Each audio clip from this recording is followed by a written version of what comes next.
Trigonometry, Chapter 3, Radian Measure in the Unit Circle, Section 1, Radian Measure, Video 3, Converting Between Degrees and Radians. This series is based on content from Pearson's Trigonometry 12th edition by Lial, Hornsby, Schneider, and Daniels.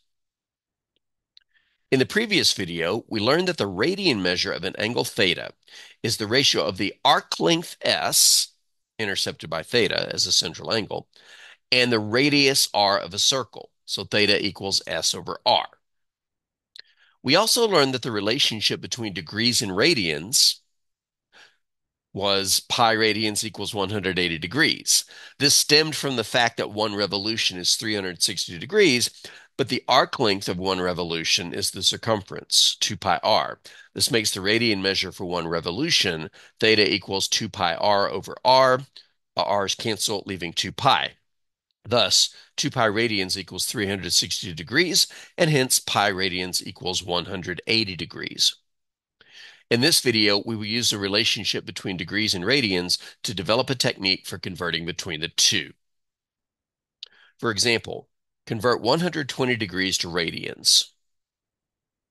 Well, we convert similar to how we've converted units in the past. We multiply by a fraction of equivalent values that will cancel the given units of measure, in this case degrees, and introduce the desired unit, which in this case is radians.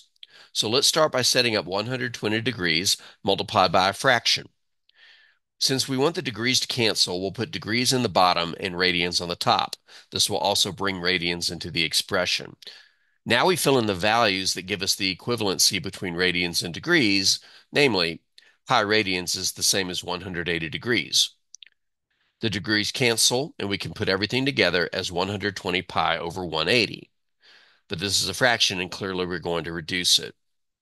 Now, because 180 degrees equals 2 squared times 3 squared times 5, you can check that if you don't believe it. Having 180 in the denominator means that a majority of the time you will be able to reduce this result. Naturally, you are expected to reduce completely.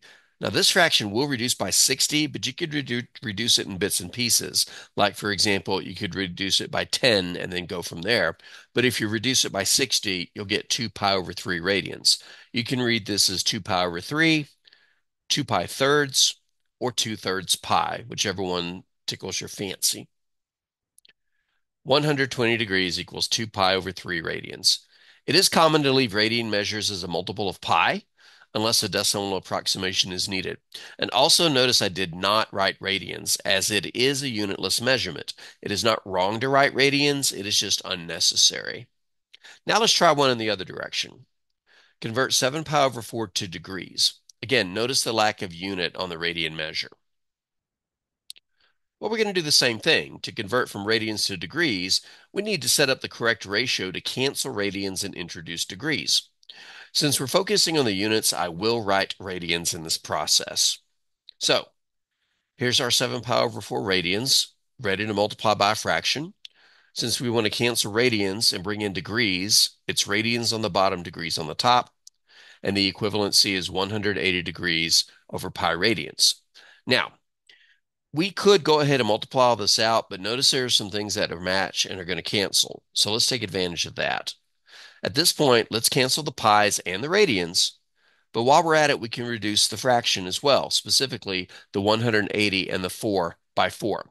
When you're multiplying fractions, it's either multiply and then reduce or reduce then multiply. I think it's easier to reduce first. But if we cancel what we can cancel and reduce the 4 and the 180, we get this. 4 reduces down to 1, 180 reduces down to 45. And when we multiply it all together, our denominator is 1 is ignorable, and we get 315 degrees. So 7 pi over 4 is equal to 315 degrees. In general, to convert from degrees to radians, multiply by pi radians over 180 degrees. This cancels degrees and introduces radians. But to convert from radians to degrees, multiply by 180 degrees over pi radians. This cancels radians and introduces degrees. Full disclosure, this is my third take of the video. I was correcting things, and I had to fix this screen not once but twice because I kept getting the things mixed up. Wait, I don't have to do any of that. If I just remember the pi radians is 180 degrees, I do a unit conversion. So in other words, when you do this, think about why you're doing it, about what you're canceling, what you want to bring in, and then bring in the numbers and then do whatever happens. All right, now you try. Pause the video and try the following.